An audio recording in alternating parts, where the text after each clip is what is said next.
Mainit. Pupunta kami ngayon sa tuktok ng Mount Everest. Kaso walang snow dito. Kasi Mainit, ilinyo. dahil global warming na. Nakikita nyo naman, ang taas-taas na ang aming nalakbay. Grabe, puyat na kami. Basang-basa na kami sa singot. Sige. Sige, lakad na lakad. Ayun lugar na to. Ito ang suko. Sino pa? Yan, ulo ng ahas. Ay, hindi ay. Ayun na. Malapit na tayo. Yung nakikita yun, yung kauna. Malapit na tayo. Yun ang si Kuya Kim. Yun si Kuya Kim. Ito ang Silvia. Ito ang dahon ay ito tapos. Ito ang dahon sa Mount Everest. Kung makikita nyo, verde siya, katulad ng dahon sa Pilipinas. Ito naman ang bato ni Jesse. Ito, ang lugod ni Jesse. Kung makikita nyo, masyado itong magaspang. Pero kayang-kaya niya yun. Yan magaspang din. Magaspang din ang kanyang buling. Mainit daw eh. Ang init ng Mount Everest. Kaya pala tawag itong mainit.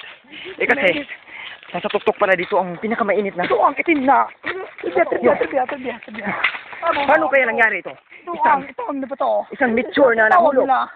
Maitim na ba ito? Maitim na ba to? Kaya paano? Dito lang magkikita na mainit yan. Kaya, mainit na. Go. Akalain mong umiitim rin pala ang bato kapag naiinitan. Akala ko meron pa short. Baka merong nagkayat dito, ha? Ganda, mainit. Grabe, nandito lahat ang mainit. Grabe, ang siya-saya. Liyo pa daw. Grabe. Panik. Kaya masa mo, balik kita. Balik, sira mo.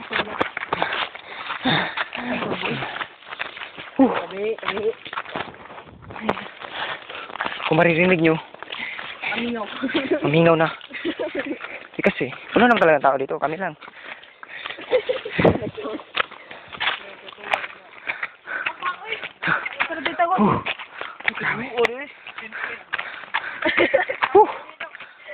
Kala ko malapit lang. Kung makikita nyo ang ilong ko, malaki na ito. Tulad ng mata. Tulad ng mata ko. Sabik na kaming makita ang buto. Sino yun?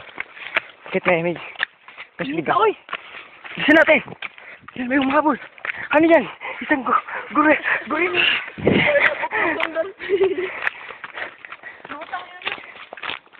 Kapit na, Dex?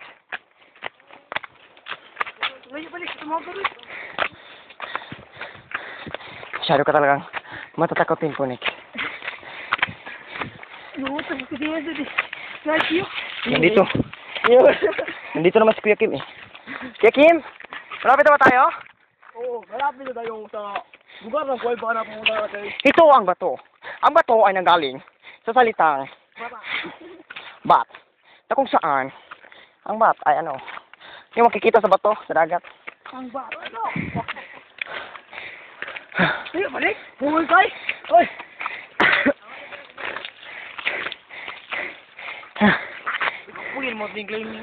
Ito, kapag tumatanda na, talaga, madaling nang napapagod.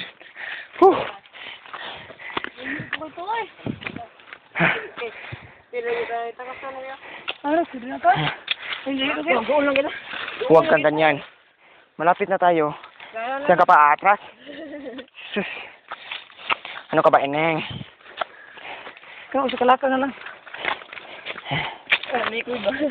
Yung tsinelas ko, kanina basang-basa. Ngayon.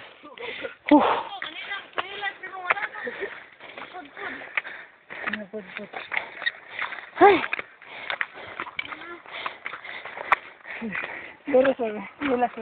Sana sulit ang pupunta namin.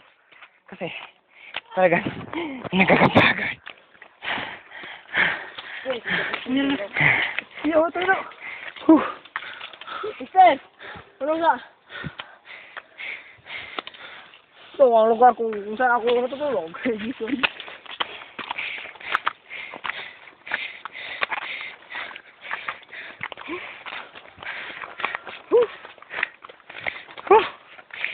Pagod.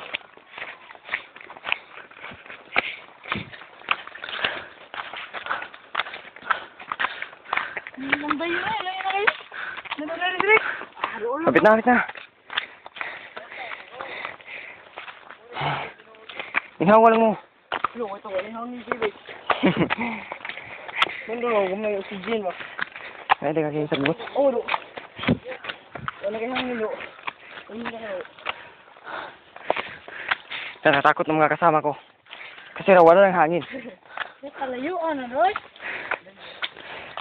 Ipupos ko muna. Hanggang sa huli. Sa pababalik. Ilang patalastas.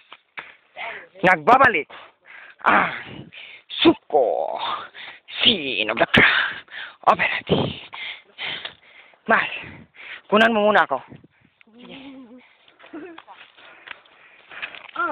Sakwan ko. Natatakot ako. Ano tara? Nagbabalik ang Soko, Scene of the Crime, Operative. Dito nga pala nangyari ang pag-rape sa sikat na babae na si Katrina Halili. Siya ay dinala dito ni Nakarts. Dito siya ginahasak. Dito sumikat ang kantang I'm never gonna dance again. Guilty. Makikita nyo ang ganda ng lugar dito sa Klaro rin. Yara. ito. Ang Kung sa dati po. langit. Nanggit, kantak mo sa pagdungkres. Hindi bagday sa nila. Hindi na rin. Hindi ko sige do. Wow, grabe. Tagantos. Kung makikita nyo ang aking singot na malabas sa aking katawan. Ano kaya ibig sabihin nito? Ibinindot tayo. Kalo ba? Ang dito. Hindi na kaya, Rex. Hindi na kaya, Hindi na kaya, Kim. Kuya Kim. Balik na tayo, Kuya Kim. Kuya Kim. Ano mo sabihin niyo sa lugar na to? Wala na pa talaga. Kung makikita nyo, pabalik na kami. Kung napapansin nyo, padulhog na kami, ha? Makikita natin ulit yung mga daanan natin, mga itim na bato, yung mga statwa, at yung shorts. Kanino kaya yun? Oo. Talagang masaya to. Ibala kayo sa YouTube. Mahigit 10 milyon ang manunood nito. Dahil sa sobrang ganda ng mga tanawin. Magbabalik kami pagkatapos ng aming pagpapahinga. Yun lang po. At ito po nagtatapos Suko, Scene of the Crime, Operatives, Mainit Special.